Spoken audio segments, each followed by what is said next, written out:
Lettre de Paul aux Colossiens, chapitre 1. Paul, apôtre de Jésus-Christ par la volonté de Dieu, et le frère Timothée, aux saints et fidèles frères en Christ qui sont à Colosse, que la grâce et la paix vous soient données de la part de Dieu notre Père.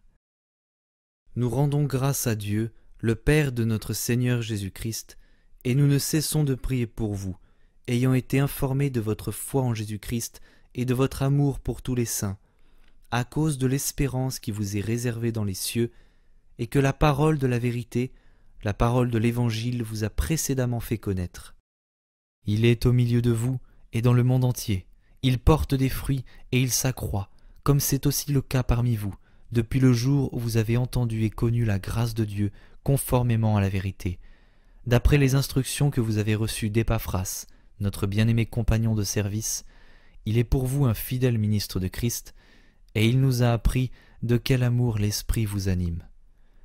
C'est pour cela que nous aussi, depuis le jour où nous en avons été informés, nous ne cessons de prier Dieu pour vous.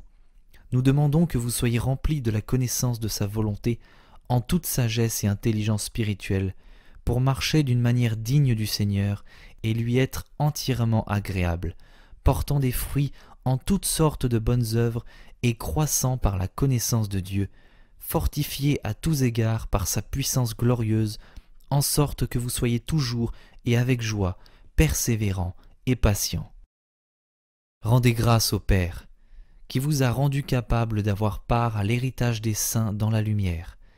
Il nous a délivrés de la puissance des ténèbres et nous a transportés dans le royaume de son Fils bien-aimé, en qui nous avons la rédemption, le pardon des péchés. Le Fils est l'image du Dieu invisible, le premier-né de toute la création, car en lui ont été créées toutes les choses qui sont dans les cieux et sur la terre, les visibles et les invisibles, trône, dignité, domination, autorité. Tout a été créé par lui et pour lui. Il est avant toute chose, et toute chose subsiste en lui. Il est la tête du corps de l'Église. Il est le commencement, le premier-né d'entre les morts, afin d'être en tout le premier. Car Dieu a voulu faire habiter toute plénitude en lui. Il a voulu par lui tout réconcilier avec lui-même, tant ce qui est sur la terre que ce qui est dans les cieux, en faisant la paix par lui, par le sang de sa croix. Et vous, qui étiez autrefois étrangers et ennemis par vos pensées et par vos mauvaises œuvres, il vous a maintenant réconciliés par sa mort dans le corps de sa chair, pour vous faire paraître devant lui saint, sans défaut et sans reproche, si du moins vous demeurez fondés et inébranlables dans la foi, sans vous détourner de l'espérance de l'Évangile que vous avez entendu, qui a été prêché à toute créature sous le ciel, et dont moi, Paul, j'ai été fait ministre. Je me réjouis maintenant dans mes souffrances pour vous, et ce qui manque aux souffrances de Christ, je l'achève en ma chair, pour son corps, qui est l'Église. C'est d'elle que j'ai été fait ministre, selon la charge que Dieu m'a donnée auprès de vous, afin que j'annonce pleinement la parole de Dieu, le mystère caché de tout temps et dans tous les âges, mais révélé maintenant à ses saints. Dieu a voulu leur faire connaître la glorieuse richesse de ce mystère parmi les païens. Dieu a voulu leur faire connaître la glorieuse richesse de ce mystère parmi les païens, savoir Christ en vous, l'espérance de la gloire. C'est lui que nous annonçons, exhortant tout homme et instruisant tout homme en toute sagesse, afin de présenter à Dieu tout homme devenu parfait en Christ. C'est à quoi je travaille, en combattant avec sa force qui agit puissamment en moi. Lettre de Paul aux Colossiens, chapitre 2. Je veux, en effet, que vous sachiez combien est grand le combat que je soutiens pour vous, et pour ceux qui sont à Laodicée, et pour tous ceux qui n'ont pas vu mon visage, afin qu'ils aient le cœur rempli de consolation, qu'ils soient unis dans l'amour, et enrichis d'une pleine intelligence pour connaître le mystère de Dieu, savoir Christ, mystère dans lequel sont cachés tous les trésors de la sagesse et de la connaissance. Je dis cela afin que personne ne vous trompe par des discours séduisants, car si je suis absent de corps, je suis avec vous en esprit, voyant avec joie le bon ordre qui règne parmi vous et la fermeté de votre foi en Christ. Ainsi donc, comme vous avez reçu le Seigneur Jésus-Christ, marchez en lui, étant enracinés et fondés en lui, et affermis par la foi d'après les instructions qui vous ont été données, et abondez en actions de grâce. Prenez garde que personne ne fasse de vous sa proie par la philosophie et par une vaine tromperie, s'appuyant sur la tradition des hommes, sur les principes élémentaires du monde, et non sur Christ. Car en lui habite corporellement toute la plénitude de la divinité. Vous avez tout pleinement en lui, qui est le chef de toute domination et de toute autorité. Et c'est en lui que vous avez été circoncis d'une circoncision que la main n'a pas faite, mais de la circoncision de Christ, qui consiste dans le dépouillement du corps de la chair. Ayant été ensevelis avec lui par le baptême, vous êtes aussi ressuscités en lui et avec lui, par la foi en la puissance de Dieu qui l'a ressuscité des morts. Vous qui étiez morts par vos offenses et par l'incirconcision de votre chair, il vous a rendus à la vie avec lui, en nous faisant grâce pour toutes nos offenses. Il a effacé l'acte dont les ordonnances nous condamnaient et qui subsistait contre nous, et il l'a éliminé en le clouant à la croix. Il a dépouillé les dominations et les autorités, et les a livrées publiquement en spectacle, en triomphant d'elles par la croix. Que personne donc ne vous juge au sujet du manger ou du boire, ou au sujet d'une fête, d'une nouvelle lune ou des sabbats. C'était l'ombre des choses à venir, mais le corps est en Christ.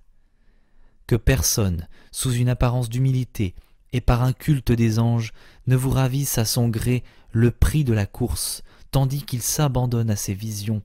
Il est enflé d'un vain orgueil par ses pensées charnelles, sans s'attacher au chef, dont tout le corps, assisté et solidement assemblé par des jointures et des liens, tire l'accroissement que Dieu donne.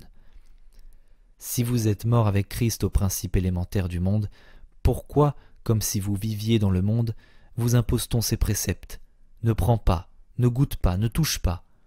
Préceptes qui tous deviennent pernicieux par l'abus et qui ne sont fondés que sur les ordonnances et les doctrines des hommes. Ils ont en vérité une apparence de sagesse en ce qu'ils indiquent un culte volontaire de l'humilité et le mépris du corps, mais cela est sans valeur réelle et ne sert qu'à satisfaire la chair. Lettre de Paul aux Colossiens, chapitre 3. Si donc vous êtes ressuscités avec Christ, cherchez les choses d'en haut, où Christ est assis à la droite de Dieu.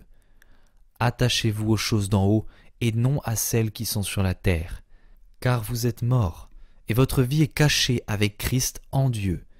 Quand Christ, votre vie, paraîtra, alors vous paraîtrez aussi avec lui dans la gloire.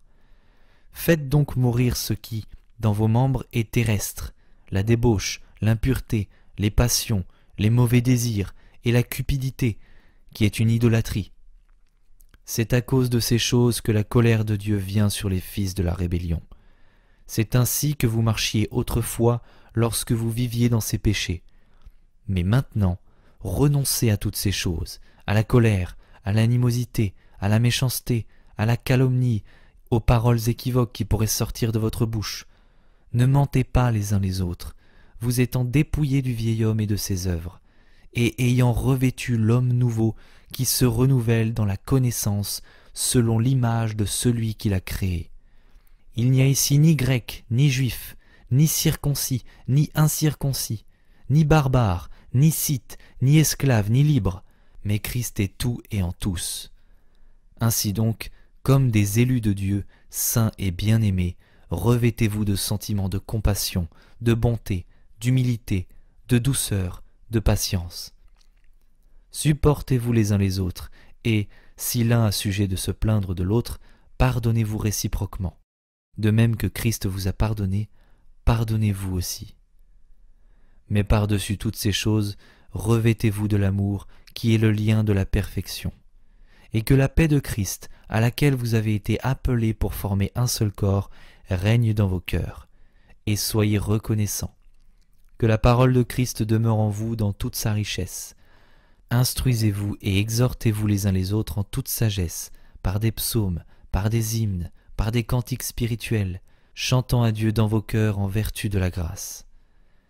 Et quoi que vous fassiez, en parole ou en œuvre, faites tout au nom du Seigneur Jésus, en rendant par lui des actions de grâce à Dieu le Père. Femmes, que chacune soit soumise à son mari, comme il convient dans le Seigneur. Mari, que chacun aime sa femme et ne s'aigrisse pas contre elle. Enfants, obéissez en toutes choses à vos parents, car cela est agréable au Seigneur. Pères, n'irritez pas vos enfants, de peur qu'ils ne se découragent. Serviteurs, obéissez en toutes choses à vos maîtres selon la chair, non pas seulement sous leurs yeux, comme pour plaire aux hommes, mais avec simplicité de cœur, dans la crainte du Seigneur.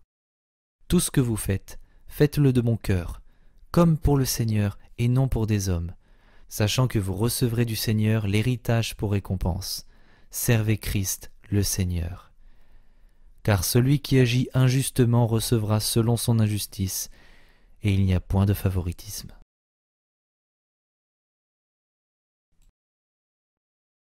Lettre de Paul aux Colossiens, chapitre 4.